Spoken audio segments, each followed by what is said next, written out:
Hetch News Daily for July 4th, 2025. Good morning and happy Independence Day. Welcome to Hacker News Daily for July 4th, 2025. I'm your host, and while many of you might be firing up the grill or heading to fireworks shows later, the tech world never sleeps. We reviewed 30 stories from Hacker News today, and one story absolutely dominated the conversation, generating nearly 1,000 upvotes and over 500 heated comments. It's a story about market dominance, consumer frustration, and what happens when one company wins so decisively that they might not need to care about their customers anymore. If you're a PC gamer or anyone who's tried to buy a graphics card lately, this one's gonna hit close to home. Let's dive into today's top story from Hacker News.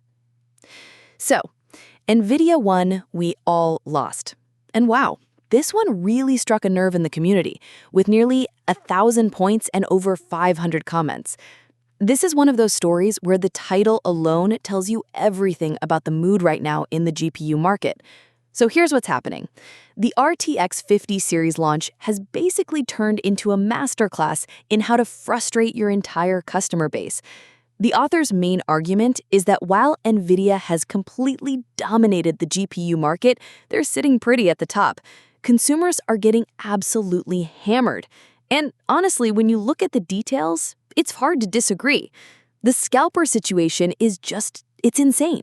These new RTX 50 series cards are getting bought up instantly by bots, and retailers are apparently getting almost no initial stock. Like, we're talking stores getting maybe a handful of cards for launch day. And here's where it gets interesting. There's speculation that Nvidia might actually be doing this on purpose, creating artificial scarcity to drive up prices and demand. Now, that's a pretty serious accusation, but when you see what's happening with pricing, get this. The Asus ROG Astral RTX 5090, which has an MSRP of $1,999, is selling on Newegg for $3,359. That's not a typo. $3,359 for a graphics card. And retailers are making it worse by forcing bundles. You want the GPU? Well, you also have to buy this keyboard, this mouse, maybe a power supply you don't need. It's like they're not even trying to hide the price gouging anymore. But the pricing isn't even the worst part. There are legitimate hardware issues that Nvidia just isn't fixing. Remember those melting power connectors? Yeah, they're still melting. The 12V HPWR connector issue has been going on for how long now? And there's still no real fix. One electrical engineer in the comments actually called this potentially criminal. And I mean, when you're dealing with connectors that can literally start fires, that's not hyperbole. And then there are GPUs shipping from the factory with missing processing units. Like, you're paying premium prices for cards that aren't even complete. The drivers are getting worse too. Multiple users reporting crashes and instability that didn't exist in older versions. What's fascinating about the discussion is how divided people are. You've got one camp saying this is pure corporate exploitation, that Nvidia is intentionally constraining supply while knowing full well they could produce more cards. They're prioritizing their enterprise AI chips because that's where the real money is, and throwing scraps to the consumer market. But then you've got another group arguing that this is just capitalism working as intended. One commenter pointed out that if $2,000 GPUs are selling out in minutes, they're actually underpriced from a pure market perspective. Supply and demand, right? If people are willing to pay these prices, and clearly they are, then why shouldn't Nvidia charge them?